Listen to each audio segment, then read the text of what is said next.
성경 말씀은 베드로전서 2장 11절부터 12절까지 한 목소리로 합독합니다. 시작. 사랑하는 자들아, 나그네와 행인 같은 너희를 권하노니 영혼을 거스려 싸우는 육체의 정욕을 제어하라. 너희가 이방인 중에서 행실을 선하게 가져 너희를 악행한다고 비방하는 자들로 하여금 너희 선한 일을 보고 권고하시는 날에 하나님께 영광을 돌리게 하려 함이라. 아멘. 이 세상의 모든 사람들, 또 하나님의 피조물 중에 모든 사람들은 겉다르고 속다른 것은 인간밖에는 없습니다. 한국 속담에 열긴 물속은 알아도 한길 사람 속은 사람의 마음을 알 수 없다는 말이 있습니다. 이것은 우리 인생의 안과 또 밖에 그런 문제가 있다는 것을 말하는 것이죠. 그래서 우리 인생의 문제가 안과 겉이 같을 수가 없다는 얘기예요. 아무튼 우리는 이렇게 안과 겉이 다르다는 것을 위선자라 이렇게 말하고 있습니다.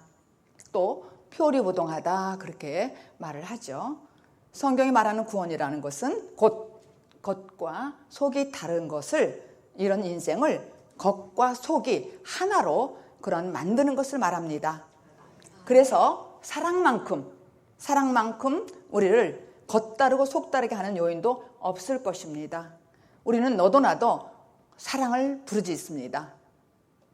사랑하자고요. 그러나 정작 겉과 속이 같은 사랑을 하는 사람은 그렇게 많지 않습니다. 대부분 자신 안에는 육체의 정욕이 가득한 상태에서 겉으로만 사랑을 외치고 또 사랑은 한다고 하지만은 사실은 거짓으로 사랑하는 경우가 너무나도 많이 있습니다. 오늘 11절의 시작이 베드로는 교인들에게 뭐라고 시작을 했냐면은 사랑하는 자들아 이렇게 부르죠. 그런데 우리가 교회를 찾을 때 많은 사람들이 대부분이 그 교회는 사랑이 있는가 그렇게 먼저 그걸 봅니다. 제가 아는 분 중에 아주 친한 그런 옆에 계셨던 분이었어요. 한국에 있을 때 얘기하는 거예요. 근데 그분은 몇십 년 동안 교회를 다녔어요. 그리고 그 시어머니는 돌아가실 때 권사님이었는데 유언을 남겼어요. 너는 절대로 하나님의 사랑을 의지하고 교회를 열심히 다가라 이랬는데 돌아가시고 나서 얼마 되지 않아서 이 사람은 원불교로 갔어요. 근데 그 원불교로 간 이유는 뭐냐면 자기는 사랑을 따라서 많이 그동안 교회를 다녔지만은 교회가 사랑이 없다는 것을 그 사람은 알았다는 거예요. 그래서 자기는 원불교로 갔어요. 그러니까 거기에 가니까 사람들이 너무 친절하대요. 그리고 사랑이 많다는 거야. 그러니까 멀쩡히 잘 다니는 아들을 원불교 대학으로 입학을 시켰어요. 그러니까 이 사람은 몇십 년 동안 교회를 다녔다 할지라도 예수를 헛믿은 것이죠. 만약 여러분이 참다운 예수님을 만나 구원의 확신이 없다면은 원불교로 간 그 사람과 마찬가지죠. 그 사람은 다른 예수를 믿었던 거예요. 요한복음 10장에 보면은 나보다 먼저 온 자는 절도요 강도라 그랬어요. 나보다 먼저 온 자는. 근데 이 절도와 강도라는 것은 어떤 의미가 있냐면은 나를 힘 빠지게 하고 지치는 역할을 하는 거예요. 교회를 오랫동안 다녔어도 내가 구원의 확신이 없고 어떤 예수 그리스도를 만난 그런 확신이 없는 사람은 지칠 수밖에 없어요. 왜? 예수님보다 먼저 온 사람은 절도요 강도라 그랬어요. 그러니까 나를 지치고 힘 빠지게 하는 것이죠. 그래서 그동안 은사를 따라다녔어요. 많은 분들이 얘기 들어보면은 저도 과거에는 그랬단 말이에요. 은사를 따라다녔어요. 근데 처음에는 굉장히 신기해요. 그런데 나중에는 어떻게 돼요? 시시한 거예요. 만족이 없는 거예요. 그리고 또 물질도 그래요. 물질을 따라 잡아봐도 여전히 만족함이 없는 거예요. 그래서 철저히 그때 그렇게 될 때 바로 이때예요. 그 이때라는 건 뭐냐면은 요한복음 4장에 나오죠. 사마리아 여인처럼 율법 아래에서 5 남편을 만났고 또 현재 사는 남편 6번째 남편도 만났는데도 만족함이 없다는 거예요. 그래서 이때는 뭐냐면 갈증을 느낄 때예요. 이 사마리아 여인은 6번째 남편을 만나서도 갈증을 느끼는 거예요. 만족감이 없다는 거예요. 그런데 율법적 신앙생활을 열심히 한 결과로 지치고 힘들고 그런 사람으로 그는 지쳐 나자빠진 거예요. 그러니까 율법 아래에서는 무엇을 남편으로 내가 삼아서 산다 할지라도 나에게는 만족이 없다는 거예요. 근데 여기에 나오는 사마리아 이 여인이 6남편이라는 것은 무엇을 상징하냐면 이 세상의 힘을 상징하는 거예요. 이 세상에 이걸 해봐도 안 되고 저걸 해봐도 그렇고 돈이 있어도 그렇고 뭔가를 다 해봐도 만족함이 없는 거예요. 늘 공허하고 허전하고 늘 뭔가 우울하고 이런 마음이 있는 거예요. 이런 사람들은 지치고 힘이 빠진 거예요. 이런 사람들은 교회를 나왔어도 강도와 절도를 만난 것이죠. 먼저 예수님 만나기 전에 그렇게. 그래서 지쳐버린 거예요. 그럴 때에 정말 그때가 때라는 거예요. 그때서 비로소 참 예수를 만날 수가 있다는 것이죠. 요한복음 4장에 보면은 사마리아 여인이 물동이를 이고 수가성 여인이 우물가로 갔어요.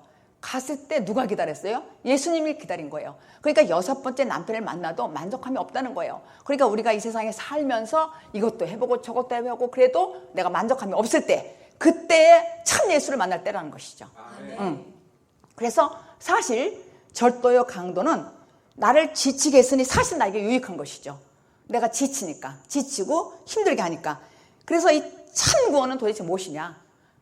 참 목자이신 하나님의 음성을 듣고 여전히 나를 붙들고 있는 율법주의, 종교주의 그런 것에서 빠져나와서 참 목자이신 예수 그리스도를 의지하여 나오라는 것입니다. 그래서 세상 사람들은 전부가 자기가 잘 믿는다고 생각하고 살지만 여전히 힘든 거예요. 그러니까 여전히 힘드니까는 뭔가를 찾으려고 헤매고 지치고 이런 상태에서 완전히 나다빠질 때에 그때 참 예수를 만날 때라는 것이죠. 그러니까 지금까지 내가 잘못 믿었던 거, 내가 헛사을 믿었던 거는 전부 절도요 강도라는 거예요. 예수님 앞에 온 거는 진짜 신랑의 부르심을 입은 신부들과 또 신랑의 부르심을 받았다고 착각하는 그런 교만한 사람들의 그 차이점은 도대체 무엇인가? 그런 사람들은 율법에서 열심히 정성껏 한 사람들은 복음을 쉽게 순종하는 거예요. 그러니까 온전한 율법 잃은 사람, 그동안 내가 열심히 교회를 다니고 열심히 의지했던 사람들은 사실 온전한 율법을 잃은 거예요. 이런 분들은 정말 하나님께 말씀을 쉽게 접할 수가 있는 것이에요. 이 말씀을. 그런데 그렇지 못한 사람들은 자신이 알지도 못하면서 좀 안답시고 뻗대고 그렇게 교만한 모습을 보이는 것이죠. 그러니까 교회 안에는 두 부류가 있는 것이죠. 절도요 강도를 따라다니는 사람이 있는가 하면은 참 예수를 믿는 사람이 있단 말이에요. 우리 교회가 개척하기 전에 성경부를 제가 시작했잖아요. 한국에서 와서 한국에서 열심히 의지하고 하나님을 믿고 교회를 잘 성장시킨 다음에 제가 주님 뜻 따라서 이곳에 왔습니다. 와가지고 여기 처음에 성경부를 시작한 거예요. 그때 교단을 초월해서 많은 분들이 모였어요. 근데 모인 사람들 중에서 어떤 분은 자기가 너무 말씀을 잘 안 되는 거야. 그리고 자기가 옳다는 거예요. 그리고 목에 힘주는 거예요. 힘주고 뻣뻣하는 거야. 그래서 제가 그분들한테는 오지 말라고 그랬어요. 그리고 말씀에 갈급해서 아주 겸손한 모습으로 내가 참 뭐가 뭔지 모르겠다. 이런 사람들은 진정으로 말씀을 사모하는 사람이더라고요. 그래서 그런 사람들은 아직 내가 뻣뻣한 사람도 때가 되지 않은 사람이야. 근데 난 정말 모르겠습니다. 그렇게 겸손한 사람은 하나님께 순종하고 이제는 참 예수 그리스도를 만나는 사람이죠. 그런데 아직 억지로 전도해 왔다가 성경부 하다가 뻣뻣한 사람들은 문제를 일으킬 수밖에 없는 거예요. 그래서 제가 많은 사람들이 왔는데도 불구하고 뻣뻣한 사람들은 오지 말라 그랬어요. 그런데 참 예수는 여러분의 안에 있는 옛사람이 십자가에 못 박고 여러분에게 생명을 주시는 그분이 참다운 예수님이에요. 아멘. 그동안 참 예수는 정말 우리가 많이 들어왔어요. 내가 열심히 믿고 하나님을 의지하고 살다 보니까 내가 제대로 믿는구나 이렇게 많이 믿고 왔는데 근데 실질적으로는 많은 분이 신앙생활에서 이런 일들이 어떻게 진행되는지를 알지 못하고 다니는 거예요. 어떻게 알지를 못하고. 그러나 확실한 것은 참다운 죄사함을 받지 못하고 지금 내가 하나님 나라에 들어가지 못했다면은 그거는 그 자체로서는 구원받을 수가 없다는 것이죠. 11절에 사랑하는 자들아 그랬어요. 나그네와 행인 같은 너희를 권하노니 영혼을 거스려 싸우는 육체의 정욕을 제어하라 그랬어요. 그러니까 지금 때가 되어서 베드로가 교인들에게 뭐라 그러냐면은 사랑하는 자들아 그랬어요. 근데 여기서 사랑하는 자들아 이거는 세상이 생각하는 그러한 사랑은 감정적인 사랑을 원하죠. 세상 사람들이 또 교회 안에서도 이 사랑하면은 세상적인 생각을 하는 거예요. 사랑을. 그래서 뭐라고 하냐면은 주님을 이렇게 따뜻하게 원불교로 간 그 사람처럼 좀 교회에서 따뜻하게 대하고 친절하게 대하고 이러면 사랑이 있다고 생각해. 그렇게 생각하는 거예요. 근데 그건 사실 사랑이 아니라고요. 깊이 들어가 보면 암과 겉이 다르다는 것이죠. 거래관계야. 매매관계. 뭔가 내가 나에게 뭘 주면 내가 사랑할 수 있고 또 너는 날 뭘 줄 거야. 이런 관계로 사랑하는 것은 거반이라는 얘기죠. 그런데 여기에서 참다운 사랑이라는 것은 지금 베드로가 참 본질을 얘기하는 거예요. 여기서 베드로가 사랑하는 자들아 했을 때는 뭐냐면은 하나님의 사랑을 가진 것이죠. 베드로는 참 사랑을. 그렇기 때문에 교인들 마음밭에 생명의 말씀을 뿌리고 그럴 때 어떤 관계로 형성이 되냐면은 남자로 생명을 낳게 하는 거예요. 그러니까 성경에서는 남자는 거듭난 사람을 상징하는 것이고 여자는 거듭나지 않는 사람을 상징하는 거라고 그렇게 말씀을 제가 자주 드렸습니다. 그러니까 베드로가 사랑하는 자들아 이렇게 부를 때는 그분은 사랑이 진짜 참사랑이라는 것이죠.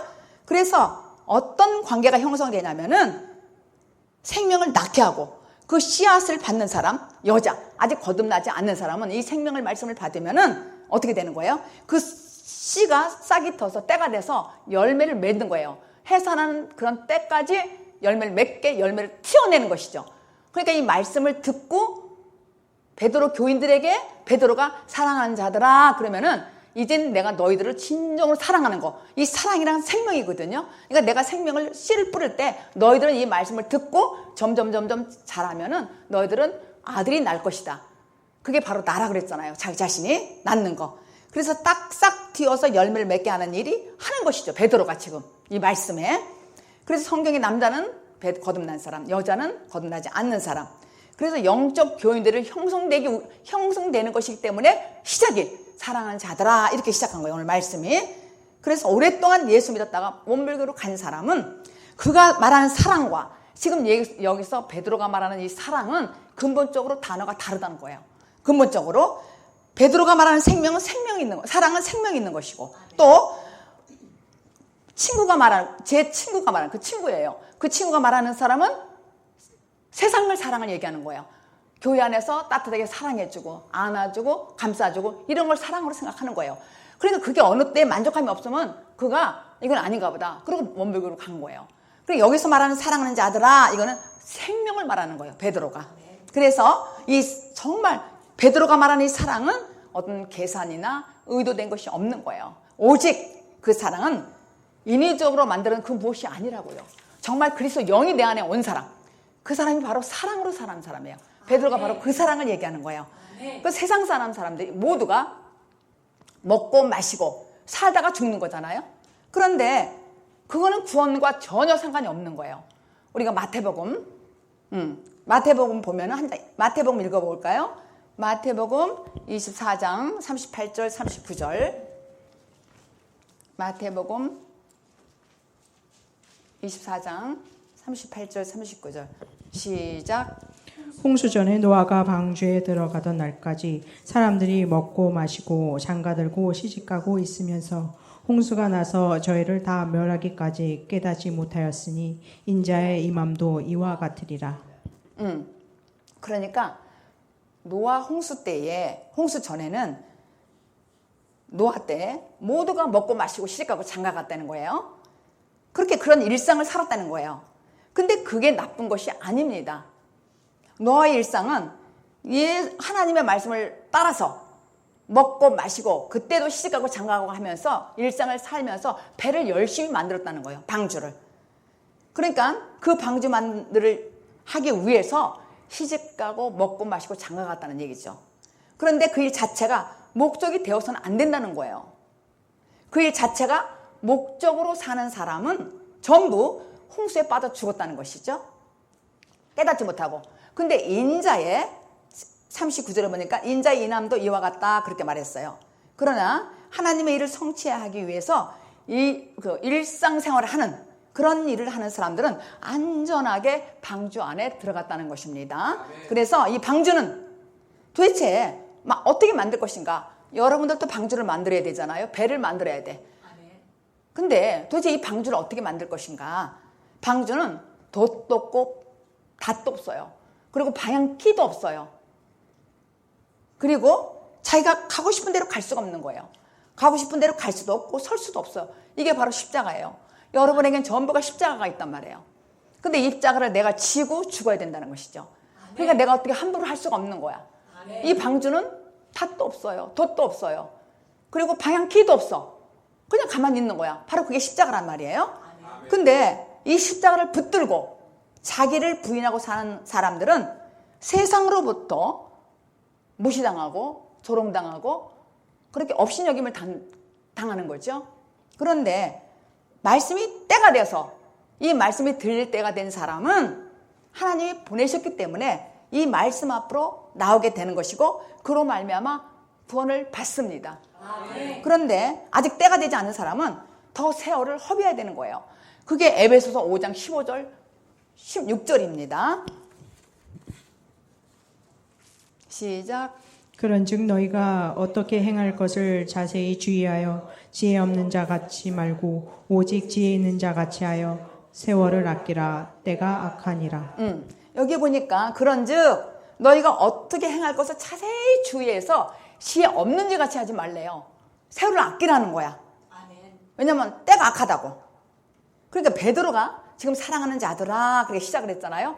그 말씀을 받고 있는 대상들에게 너희는 나그네와 행인 같다는 거예요. 그래서 우리가 베드로전서 1장 시작할 때 흩어진 나그네로 시작이 됐잖아요. 그 1장 1절에 흩어진 나그네라고 편지가 시작되었어요. 그 나그네와 행인이라는 건 도대체 무엇이냐면은 우리가 이 땅에 와서 잠시 사는 거예요. 우리가 이 땅에 여러분과 저는 잠시 사는 나그네란 말이에요. 그리고 행인과 같은 삶을 사는 것이죠. 지금 여러분 속에 세상에 속한 것인지 아니면은 내가 이 땅에 나그네로 사는 것인지 자기 삶을 보면 알아요. 지금 여러분의 목적지를 보면 알 수 있는 것입니다. 근데 주 안에서 죽는 자는 하나님께서 복되도다 그랬어요. 왜?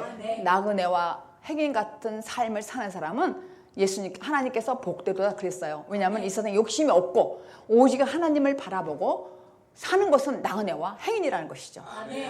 그래서 이 세상에 빠져나오는 방식은 어떻게? 내가 죽어야 되는 거예요. 내가 죽어야 빠져나오는 거예요. 근데 어떻게 죽어요? 십자가에 못 박혀 죽는단 말이에요.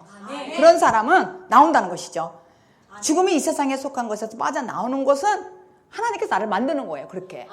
그래서 육신의 죽음을 말하는 것이 아니라 사실은 우리가 이 말씀을 들을 때 육신의 죽음은 어떻게 이렇게 좀 관념적으로 이상하게 받아들일 수 있단 말이에요. 왜냐하면 죽으면 다시 못 오잖아요. 근데 계시록 14장에 보면은 주 안에서 죽는 자는 복이 또다 그랬어요. 영적으로 얘기하는 거예요. 그러니까 여러분이 추구하는 것이 무엇인지를 알 수가 있어야 돼. 내가 여러분들이 정말 이 세상에 정말로 물질과 권력과 어떤 명예와 정말 가짐의 가치로 산다면은 그것으로 만족한다면은 아직 절도요 강도라는 것이죠. 강도의 역할을 한 삶에 내가 속아 산다는 것이죠. 근데 정말로 가짐의 가치관, 이 가짐의 가치관은 내가 나그네고 행인과 같은 사람이에요. 이 행인과 같은 사람, 나그네 같은 사람은 더 이상 욕심이 없는 거예요. 오직 하나님만 바라보면서 감사함으로 사는 것이지. 그런 삶은. 그래서 우리가 여러분이 지금 무엇을 추구하는지 보면 알 수 있는 거예요. 여러분 삶을. 바울이 로마서 6장 5절 7절까지 한번 같이 합독하겠습니다. 로마서 6장 5절 7절 시작. 만일 우리가 그의 죽으심을 본받아 연합한 자가 되었으면 또한 그의 부활을 본받아 연합한 자가 되리라. 우리가 알거니와 우리 옛사람이 예수와 함께 십자가에 못 박힌 것은 죄의 몸이 멸하여 다시는 우리가 죄에게 종노릇하지 아니하려 함이니 이는 죽은 자가 죄에서 벗어나 의롭다 하심을 얻었음이니라. 아멘. 우리가 지금 읽으신 말씀은 그의 죽으심을 본받아 연합한 자가 되면은 그의 부활을 본받아 연합한 자가 되면은 다시는 죄의 종노릇을 하지 않는다는 거예요. 왜냐하면은 내가 죄에서 벗어났기 때문에 의롭다 하심을 얻었은즉 다시는 죄의 종노릇을 하지 않는다는 것입니다. 이것이 바로 예수 믿는 것의 핵심이에요. 그리고 바로 이 구절이 핵심이란 말이에요. 예수님과 지금의 내가 합하여 십자가에 죽고 부활한다는 것은 이것처럼 복된 건 없다는 것이죠. 이러한 예수님과 연합한 이 삶 속에서 그 예수님을 직접 체험함으로써 만나는 것으로 내가 시작되고 또 십자가에 죽고 부활함으로써 완성되는 거예요. 그러니까 내가 십자가에 부활됐다는 걸 어떻게 아느냐? 내 안에 예수님이 나를 위하여 나와 예수님과 함께 십자가에 못 박혔고 또 함께 부활했다는 거예요. 그러니까 예수님이 십자가에 못 박고 3일 만에 부활하셔서 하늘 아래 가셨잖아요. 가셔가지고 그리스도 영이 내 안에 오는 거. 그러니까 내가 예수님과 함께 연합하여 죽고 연합하여서 부활했다는 거예요. 그렇게. 그러니까 내가 직접 체험함으로 만나는 것이 시작된 거예요. 그리고 정말 내가 부활함으로 내가 완성이 된 거예요. 그러니까 내가 십자가에 죽고 부활한 이 체험이 있는 사람은 생명의 부활로 사는 사람이고 바로 거듭났다 그렇게 표현할 수가 있습니다. 그리고 이것은 생명의 관계로 씨를 주는 남자의 씨를 받는 여자의 연합이라는 것이죠. 남자와 여자와의 관계에서 그 씨를 받은 사람이 내가 부활됐다는 거예요. 쉽게 표현한다면은. 그래서 연합을 이렇게 이해하면은 그러니까 대신 죽는다는 말이 있어요. 그러니까 예수님이 나와 함께 대신 죽었잖아요. 함께 개별적으로 내게 오고 그로 인하여 옛사람인 내가 예수님과 함께 죽고 살았다는 거예요. 살아나야 나에게 생명이 온다는 것이죠. 그러니까 이 생명이라는 것은 그냥 나 혼자만 오는 것이 아니라 반드시 예수님과 연합하여 죽고 예수님과 연합하여 부활해야 된다는 거예요. 그게 실제 나에게 와야 된다는 것이죠. 그러니까 예수님과 나와 함께 십자가 못 박혀 죽으니까는 뭐예요? 예수님 자신은 저쪽이고 우리 자신은 이쪽 세상으로 오게 되는 거예요. 그러니까 저쪽 세상은 심판이고 이쪽 세상은 생명이라는 거예요. 그래서 사망, 저쪽 세상은 사망, 이쪽 세상은 생명. 그래서 예수님과 함께 십자가에 못 박혀 죽으면은 내가 죽는 것이 아니라 나는 그냥 엎드려 있으면 돼, 주님과 함께. 그러면 나는 생명으로 온다는 거예요. 그러니까 이 일을 내가 죽고 영원히 끝나야 되는데 예수님이 내 대신 십자가에 못 박혀 죽으시고 나를 생명으로 구원해 줬다는 것이죠. 그래서 예수님께서 우리 대신 가신 거예요. 그러니까 우리가 저쪽 세상으로 가서 이 세상에서 없어지는 것이 합당해. 우리는 없어야 돼. 그런데 그게 아니라 그 길을 예수님께서 우리 대신 가신 것이라는 것이죠. 그러니까 저쪽 세상은 사망이에요, 사망. 이쪽 세상은 생명. 그래서 우리가 생명으로 사는 것이란 말이에요. 생명, 부활로. 그리고 이것은 우리가 반드시 육신에 살아있을 때 이 경험을 해야 되는 거예요. 우리가 살아있을 때. 그래서 정말 이거는 내가 이렇게 대신 죽는 것이 가능한 것은 오직 예수님과 함께 연합했기 때문에 그리고 예수님과 함께 부활했기 때문에 이걸 우리가 실제적으로 체험을 해야 돼요. 그래서 내 안에 그리스도가 영이 와야만 내가 알고 나는 정말 생명 부활됐구나. 나는 정말 거듭났구나. 이걸 체험할 수가 있다는 것이죠. 그리고 확실하게 설명할 수가 있는 거예요. 남에게도. 그래서 예수님과 나와 연합이 없으면은 나를 위해 정말로 대신 죽으심도 없다는 것이죠. 그러니까 예수님이 나를 위해서 죽고 나를 위해서 부활하셨다는 거야. 나와 함께. 그러니까 로마서에 보면 지금 읽으신 6장 예수님과 함께 죽고 사는 그 연합은 남자와 여자가 새 생명을 위해서 하나가 된 것. 그걸 연합이라는 거예요. 연합. 영적 죽음을 말하는 것이죠.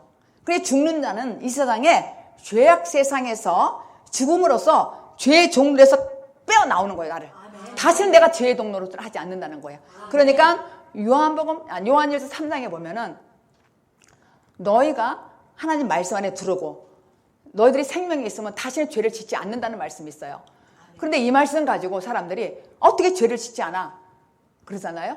근데 내가 죄의 종노릇을 하지 않고 주님과 연합해서 생명으로 살면은 실제로 체험한 사람은 그렇게 된다는 것이죠. 그러니까 실적으로 체험하지 않은 사람이기 때문에 이 세상을 함부로 사는 거예요. 그런 사람은 아직까지 절도의 강도에 속아 사는 것이죠. 참 예수가 나에게 오기 전에 나가 절도와 강도 맞은 사람이야. 그게 누구였어요? 사마리아 여인. 이 사마리아 여인은 6 남편을 살아도 만족함이 없는 거예요. 늘. 그런데 그때 예수님 찾아온 거예요. 때가 되어서. 그때 사마리아 여인이 어떻게 했어요? 너무 기뻐서, 너무 좋아서. 사마리아 여인은 예수님, 하나님 알았던 사람이에요. 예배를 드린 사람이에요. 그러니까 예수님께 뭐라고 했냐면, 우리는 이 산에서, 그림신산에서 예배 드리고 저 사람들은 예루살렘에서 예배 드리는데 어떤 게 맞습니까? 이렇게 예배에 대해서 딱 먼저 말하잖아요. 그러니까 사마리아 여인은 하나님을 믿었던 사람이죠. 그럼에도 늘 부족함이 없는 거예요. 그러니까 6 남편까지 만난 거예요. 그러니까 6 남편을 만났다는 것은 내가 이것저것 다 해봤다는 거예요. 세상적으로. 뭐 은사도 해보고 돈도 벌어보고 다 해봤어요. 그래서 나에게 만족감이 없다는 거야. 그럴 때 때가 된 사람이라는 얘기예요. 그때 때가 된 사람 7번째 예수님 오신 거예요. 참 예수. 가나 혼인잔치도 마찬가지예요. 포도주가 떨어졌잖아. 그런데 예수님 오셔가지고 아구 물 6개 6 항아리에다 물을 채워라. 채워서 갖다 줬잖아요. 아직 때가 안 됐다 그때는. 근데 예언으로 보여주신 거잖아요. 가득 채우니까 어떻게 됐어요? 왜 항아리에 비었어요? 6 항아리에. 그러니까 율법적으로 인본주의를 믿는 사람들은 아무리 예수를 믿어도 속이 텅텅 비었다는 거야. 늘 허전하고 공허하다는 거야. 사마리아 여인처럼. 그때에 예수님께 마리아가 물이 하나도 없다는 거야. 포도주가. 그럴 때 나중에 그 물에다 아구까지 채워서 갖고 와라. 그때 6 항아리 했다고요. 근데 옆에 예수님이 서 계셨잖아요. 그러니까 7이라는 건 완성 숫자잖아. 그러니까 사마리아 여인이 6 남편을 살아도 행복이 없는 거야. 허탈하고 공허하고. 누가 와야 돼? 신랑 예수. 참 예수가 와야 된다는 거야. 참 예수가. 그래서 정말 연합이 되는 거야. 그러니까 내가 죄에서 빠져나와야만 된다는 것이죠. 그가 누구야? 그리스도가 내 안에 와야 된다는 것이죠. 내 안에 온다는 건 어떻게 와요? 거듭나야 오잖아, 내가. 다시 출생. 물과 성령을 거듭나야 되잖아. 다시 출생. 그래야 그분이 나에게 와야만 내가 그때 기쁨 있는 거예요. 소망 있는 거예요. 근데 많은 거반 사람들이 다 거듭났다 그러는 거예요. 근데 사실 실질적으로 이거 물어보면 잘 몰라요. 그리고 그렇게 기쁨이 없는 거야. 허탈한 거야. 공허하고. 근데 대부분이 대부분이 많은 사람들이 예수 믿는다는 사람들이 다 거쳐왔다는 거예요. 그 과정을. 그리고 큰 소리 치는 거야. 나는 거듭났다고. 근데 알고 보면 건드리면은 탁 튀어나온 거예요. 속에서. 오늘 제목이 행실을 선하게 하라는 거예요. 그러니까 선한 사람은 하나님밖에 없다 그랬어요. 하나님밖에 없는데 그 선이 나한테 와야 되잖아. 내가 선한 행실을 하려면은. 내가 선이 없으면 어떻게 행실이 나와? 그 선이 그리스도잖아요. 그러니까 그리스도는 누구예요? 예수가 죽으니까 그리스도가 됐잖아요. 그러니까 예수가 죽어야 그리스도가 되잖아. 응? 그리스도가 나한테 와야만 내가 선한 행실을 할 수 있다는 것이죠. 그런데 실질적으로 이런 일이 어떻게 일어나는지 잘 몰라요. 그래서 그냥 사람들이 믿고 죽었다 하면 그런 줄 알아. 이 말씀을 증거할 때 또 배운 거 다 난 죽었다. 다 그렇게 죽었다고 생각해요. 제가 아는 분들 몇 사람들 보면은 다 죽었다고 그래. 지금까지 죽었어 보면은. 죽었으면 부활해야지. 그러니까 왜냐하면 강요하니까 너 죽어야 돼 십자가에. 너 죽어야 부활해. 이러니까 다 죽었다고 착각을 하고 있는 거예요. 근데 알고 보면은 여태까지 10년 20년까지 안 죽었다고 하는데 안 살았어. 기쁨이 없는 거야. 생명이 없는 거야 그 사람 속에.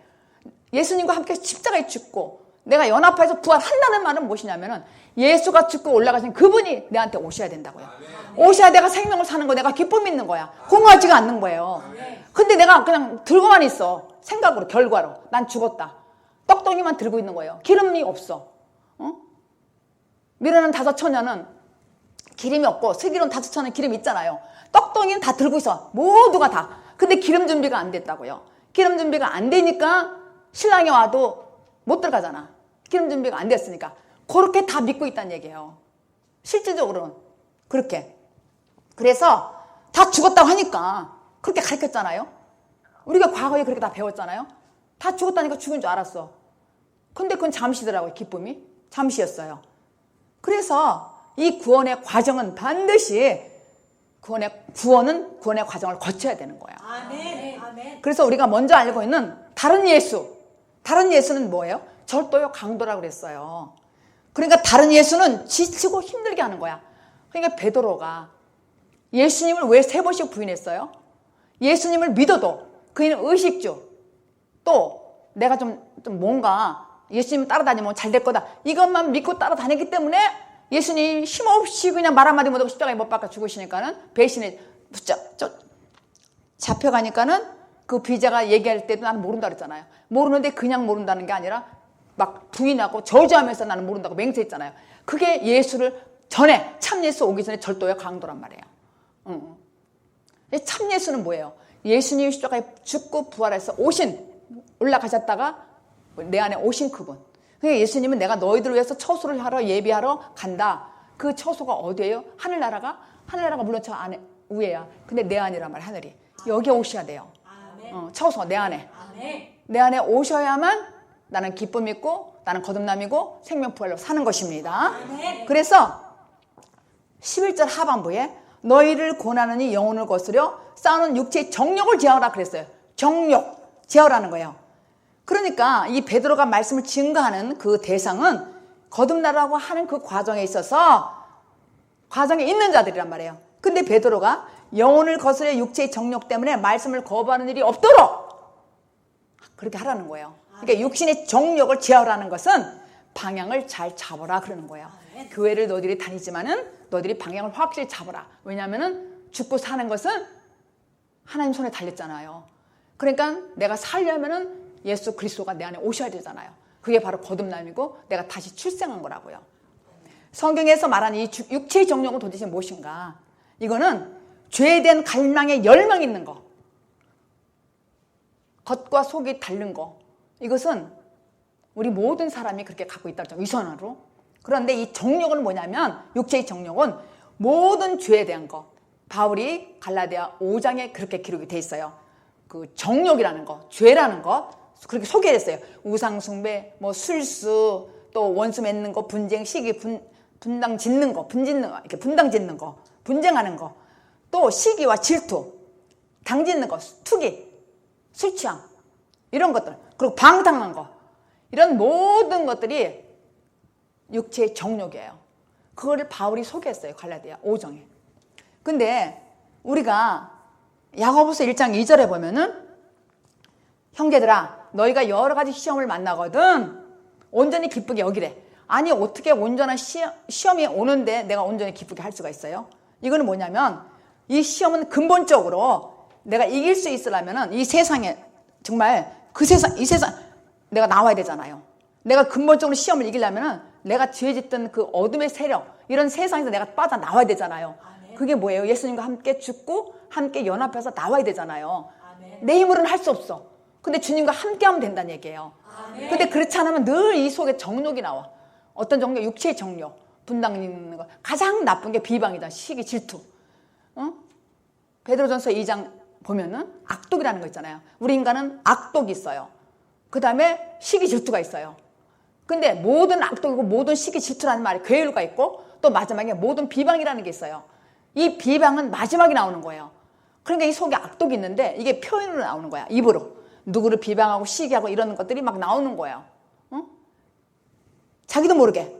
그러니까 우리 안에 이 시험적인 요소, 정욕, 옛사람 이것이 완전히 내가 죽고 하나님 나라로 들어가야만 해결된다는 것이죠. 그게 방향이라는 것이죠. 완전히. 근데 여러분 가운데 습관처럼 붙어있는 육적인 정욕이 있단 말이에요. 육적인 정욕 그리고 잘못된 신앙관 여러분 속에 있단 말이에요. 근데 그게 완전히 해결되지 아니하고 아직도 해석이 안 되는 그 죄악이 있다면은 내 죄를 보지 못하니까 시간을 허비하는 거예요. 뭐예요? 너희들은 세월을 아끼라 했잖아요. 지혜 없는 자같이 하지 말고 지혜 있는 자같이 하여서 세월을 아끼라 때가 악하니라 그랬어요. 그런데 죄 정욕이 나한테 있다면은 아직 내가 헛사는 거란 말이에요. 아직도. 근데 베드로가 그 정욕을 제어하라고 그랬어요. 방향을 잘 잡으라는 거야. 그걸 죽이라는 거예요. 근데 이건 내 힘으로는 죽일 수가 없는 거예요. 우리 사이린이 교회는 힘 빠지고 지친 사람들을 이 말씀 앞에 서게 하는 것이 가치예요. 핵심 가치예요. 우리 교회는 지치고 힘 빠지고 이런 사람들을 확실하게 세우는 그런 걸 핵심으로 가치를 갖고 있는 것이 바로 우리 교회입니다. 여러분들 그것도 알고 계시죠? 그래서 우리가 온전히 인내를 이루라는 말씀이 있어요. 그러면은 온전히 인내를 이루라는 건 말은 무슨 말이냐면은 이 말씀을 듣고 차차, 차츰 점진적으로 말씀이 해석되는 가운데로 누가 이끄셔요? 하나님이 이끄시는 거예요. 하나님이. 그래서 베드로전서 2장 9절에 보면은 그렇게 하는 이유가 있다고 그랬어요. 그 이유가 뭐예요? 오직 너희는 택한 족속이래. 그리고 너희는 왕같은 제사장이래요. 그리고 거룩한 나라래. 그리고 소유된 백성이라는 거예요. 근데 그렇게 너희들을 어두운 데서 불러내어서 그의 기이한 빛에 들어가게 하신 이유의 아름다운 덕을 선전하기 위함이라는 거예요. 여러분들을 그렇게 사용하신다는 거야. 어떻게? 왕같은 제사장으로. 여러분들이 어둠에서 끌어내가지고 빛을 주셔가지고 끌어내가지고 하나님을 자랑하는 거, 선전하기 위해서 여러분들을 불러냈다는 것입니다. 그래서 여러분을 연단하고 여러분들의 영혼을 치료할 때 순응하고 따라 나오면은 치료가 되는 거예요. 그러니까 우리의 영혼이 왜 정욕을 제어하지 못하는 이유가 있는 거예요. 왜냐하면 마음에 상처가 있는 거예요. 육적인 질병도 있다 하지만은 그거보다는 더 큰 거는 마음의 상처예요. 그리고 우리는 문둥병자예요. 사실은 아직 거듭나지 않았다면은. 왜냐하면은 이 문둥병자는 감각이 없어요. 손가락이 떨어져도 귀가 떨어져도 몰라 아픈지. 그거는 양심이 화인 맞은 거예요. 근데 그렇게 정욕으로 쩔어 있는 사람, 그런 사람들은 아무리 말씀이 들어가도 이 말씀이 자기 관계에서 해석이 되지 않는 거예요. 그러니까 늘 그곳에서 엎드려서 죄 속에 있는 것이죠. 그러니까 세월을 허비하는 거야. 악한 세상에서. 그렇게. 근데 이거를 치료하기 위해서 주님께서 우리를 시험하고 연단하는 거예요. 우리 영혼을 치료하기 위해서. 그때에 순응하고 순종하고 하나님 말씀에 듣고 가면은 점차적으로 여러분을 완전히 치료해 주신다는 거예요. 그래서 여러분의 변화의 새 사람으로 만든다는 것입니다. 12절 본문 함께 합독합니다. 시작. 너희가 이방인 중에서 행실을 선하게 가져 너희를 악행한다고 비방하는 자들로 하여금 너희 선한 일을 보고 권고하시는 날에 하나님께 영광을 돌리게 하려 함이라. 여기 보니까 선한 행실을 해서 그들을 변화시키라는 것이죠. 이방인들 가운데서 너희가 선한 행실을 하면은 그들이 변화된다는 거야. 그런데 그들은 너희들이 악을 행하는 사람들이라고 비방했어. 그러니까 예수님한테 그렇게 했잖아. 많은 사람들이. 예수님이 모든 사람들 구원하시기 위해 왔는데 백성들이 뭐라 그랬어요? 악하다 그러고 비방했잖아요. 그런 것처럼 여러분들을 하나님께서 사용할 때에 저 사람이 내가 볼 때는 이상한데 가만히 하는 행동을 보니까 선한 행위를 하는 거야. 그러니까 나중에 그 사람을 보고서 뭐라고 하냐면은 정말로 이제 하나님께 영광을 돌리는 말을 한다는 거예요. 아, 저 사람 내가 볼 때 알고 보니까 그게 아니구나. 정말 선한 사람이구나. 이렇게 한다는 거예요. 근데 이 베드로의 말씀을 듣는 이 사람들의 기준은 뭐냐면 선한 행실이라는 얘기예요.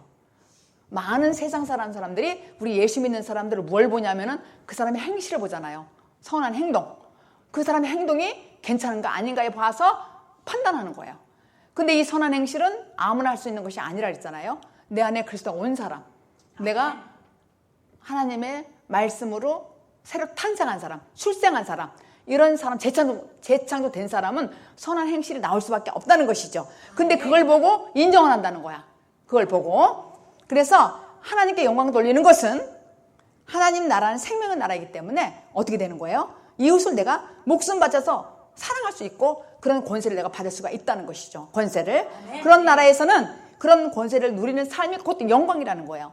그래서 하나님께 영광 돌리는 것은 사실은 한마디로 딱 하나님과 한마음 된 사람이에요. 하나님과 한마음이 된 사람은 누가 선한 행실을 하지 말라고 내가 나와요. 그냥 나에게 선한 행위가 나오는 거예요. 그리고 사랑이라는 거 뭐예요? 사랑하는 자들아. 이 사랑이라는 것도 그냥 사랑은 내 자체야. 생명이 내 자체이기 때문에 누가 어떻게 해서 사랑이 나오는 것이 아니라 그냥 내가 저절로 나온다는 거예요. 저절로. 그러니까는 행실을 선하게 하라는 거. 이거 누가 어떻게 해서 그러는 것이 아니라 그냥 내 자신이 선하기 때문에 그냥 나오는 거야. 선한 분은 하나님이시지만 그리스도가 내 안에 계시면 나는 함께 나도 선한 사람이 된다는 거예요. 그러니까 저절로 선한 행동이 나오는 거야. 그걸 보고 사람들이 하나님께 영광 돌린다는 표현은 뭐냐면 아, 저 사람이 정말 하나님을 잘 믿는 사람이구나. 그거는 내가 하나님과 한마음이 된 것이 바로 영광이라는 거예요. 바로. 그래서 마태복음 마지막 5장 39절 함께 합독합니다. 시작. 나는 너에게 이르노니 악한 자를 대적지 말라. 누구든지 내 오른뺨을 치거든 왼뺨도 돌려대며. 되게 보면 이게 선한 행실인 줄 알잖아요. 근데 이것이 선한 행실이 아니란 말이에요. 오른밥 때릴 때니 왼밥도 돌려대는 거? 이건 아니라는 것이죠. 그러니까 이 말씀을 가만히 들어보면은 마치 하나님께서 우리 그리스도인들에게 철저한 희생과 인내를 강요하는 내용처럼 들리죠. 그렇게 보이죠. 왜냐면 이쪽 때리면 이쪽도 대라고 했어요. 이렇게 아무 소리 하지 말고. 그러니까 우리가 이 말씀을 이렇게 이해한단 말이에요. 되게 보면은 내가 마음을 잘 다스리면은 나에게서 자발적으로 나의 감정이 나의 의지에 복종하여 기쁘게 그냥 바뀔 수 있는 것인가? 그리고 선한 행실이 나오는가? 이러는 것이 아니라는 것이죠. 사실은 성경의 그 뜻은 뭐냐면은 그런 상황과 환경을 사용해서 복음을 설명하는 거예요. 복음을. 근데 성경의 숨은 뜻이 뭐냐면 진리의 성령을 깨닫게 하기 위해서 우리가 성령님이 하는 말씀을 조명을 받아야 이 말씀이 해석이 되는 거예요. 그러니까 뭐든지 성경은 다 우리나라 얘기고 내 얘기예요. 그러니까 이 성경을 말씀을 읽을 때에 그냥 문자적으로 읽지만은 성령이 조명해 주셔야 깨닫게 해 주셔야 이 뜻을 알 수가 있는 거예요. 이 뜻을. 그러니까 이거는 바로 무엇이냐면은 이 세상 방식으로 따진다면은 옳고 그름에 있어서 우리가 상대방하고 나하고 대화할 때에 막 소리가 올라가잖아요. 왜냐하면 내가 옳다고. 근데 저 사람이 틀린 말이야. 그러면 때린다는 얘기예요. 때리기까지 한다는 얘기예요. 그러면 나도 때린다는 거야. 이렇게 알아들을 수가 있단 말이에요. 이 말씀이. 그런데 예수님이 하신 이 말씀의 의미는 무엇이냐면은 네가 이쪽 뺨을 때리면 이쪽도 돌려대라는 이것은 저 사람과 대화할 때에 말이 맞지 않아. 왜 통하지 않아. 그러면은 덤비지 말고 너는 다 그냥 받아들이라는 거예요. 아무 소리 하지 말고 그냥 아무 소리 하지 말고 너에게 덤빌 때에 그냥 필요 없이 싸우지 말라는 거예요.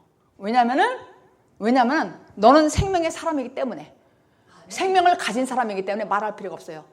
그러니까는 말이 안 되면 그 자리를 피하든가 대들지 말고 말하지 말라는 얘기예요. 그런 뜻이 있는 거예요. 이 말씀은. 그래서 옳고 그름은 그런 세상으로 말하는 것이 아니라 너희들은 우리가 너 옳다 그러다 싸울 필요가 있는 것이 아니라 너희들은 그 사람보다 위에 있다는 거예요. 훨씬 위에 있기 때문에 왜? 생명 속에 있기 때문에 위에 있기 때문에 그들과 싸울 필요가 없다는 것이죠. 그래서 같이 악유해봤자 똑같은 사람이라는 거예요. 그러니까 오른뺨 때리면 왼뺨 돌려달라 이렇게 했지만은 이 말이 그냥 너는 생명을 가진 사람이냐? 그럼 저 사람은 아직 너보다 훨씬 덜 됐다. 그러니까 대꾸를 하지 말아라. 악유하지 말아라. 이런 뜻이에요. 그런데 하나님의 참 뜻은 실제적으로 예수님이 우리에게 원하는 것은 너희들이 진짜로 정말 말씀에 들어갔다면 싸움하지 않는다는 것이죠. 대꾸를 하지 않는다는 거예요. 그러니까 그 사람을 보면서 어떤 마음이 와? 참 불쌍하구나. 이런 마음이 오는 거예요. 너는 정말 불쌍하구나. 그런 보는 눈이 생긴다는 것이죠. 그런 눈이 생기는 거예요. 내가 대들면서 그냥 싸우지 말고 관망한 자가 되라 이런 뜻이에요. 그냥 그러라 이렇게 되라는 거예요. 그리고 정말 싫으면 나오라는 것이죠. 싫으면. 그러니까 교회에서도 목사님이 마음에 안 든다든가 저 인간이 꼴보기 싫어 나 못 나와 이러면은 싸울 필요가 없는 거야. 그냥 조용히 나오면 되는 거야. 조용히 나오는 것이 하나님 뜻이란 얘기죠. 그죠? 무슨 말인지 이해가 되시죠? 싸우지 악유하지 말라는 거예요. 그러니까 근데 이 생명의 문제는 상대방과 얘기할 때 부딪히게 돼 있어요. 생명으로 사는 사람은 저 사람하고 얘기할 때 저 사람이 생명 사람은 너무 행복해. 대화가 돼. 근데 아닌 사람하고 얘기하면 부딪히게 돼 있어요. 안 맞아. 그런 사람하고는 길게 말할 필요가 없다는 얘기죠. 안 통하니까. 그죠? 그래서 이 생명은 뭐예요? 하나님 나라의 권세가 있는 거예요. 이 생명은. 그래서 이웃을 위해서 죽을 수 있는 생명의 권세를 말하는 것이죠. 그러니까 이 뜻은 무엇이냐면 왜 저 사람을 위해서 내가 죽어야 된다? 그러면 되게 이 말에 거부가 되고 이상하다고 생각해. 근데 이 뜻은 뭐냐면 비겁하게 죽으라 이런 말이 아니에요. 이건 그런 말이 아니에요. 그런 말이 아니라 산 생명으로 사는 사람은 저절로 상대방의 생명을 위해서 내가 불쌍한 마음을 갖고 내가 참을 수 있다. 이게 죽는 거예요. 뭐 죽으라니까 나 어떻게 죽어? 이러잖아요. 난 순교 못해. 이런 말이 아니라 내가 저 사람을 위해서 내가 불쌍한 마음을 먹고 산 생명을 내가 가졌으니까는 그 사람에게 모든 거를 그냥 지는 거예요. 그러니까 지는 것이 죽는 거란 얘기예요. 싸울 필요가 없는 거야. 그런데 내 마음이 불쌍한 마음으로 가득 찬 그런 마음으로, 넉넉한 마음으로 그 사람을 당당하게 쳐다볼 수가 있는 것이죠. 그게 당연하게 되는 거예요. 그게 오른쪽 때리면은 왼쪽 돌려 대라는 거예요. 그게. 그래서 마지막 12절 끝에 너희 선한 일을 보고 권고하시는 날에 하나님께 영광을 돌리게 하려 함이라 그랬어요. 그러니까 예수님의 구원을 베푸는 사람, 생명을 전하는 사람은 행실을 선하게 할 수밖에 없다는 것이죠. 그런데 이것처럼 좋은 선한 일이 어디 있어요? 이것처럼 이 생명을 증거하는 것처럼 좋은 선한 일은 없다고요. 이것처럼 하나님께 영광이고 모든 사람들에게 영광이고 나에게 기쁨이야. 이거는 권세예요. 이 생명은 권세를 갖고 있기 때문에 기쁘다는 것이죠. 그래서 영원한 생명이죠. 이 생명은. 이런 일은 꼭 해야 될 선한 행실입니다. 그래서 이런 삶은 선한 행실을 선하게 하라. 베드로가 이거 하기 전에 맨 처음에 사랑하는 자들아 그랬어요. 사랑하는 자들아, 이 사랑은 하나님이 나와 함께 살 때 나에게 선한 행실이 나온다는 것이죠. 이런 삶을 사는 저와 여러분이 되기를 예수 그리스도 이름으로 축복합니다. 기도합니다. 하나님 고맙습니다. 오늘 말씀은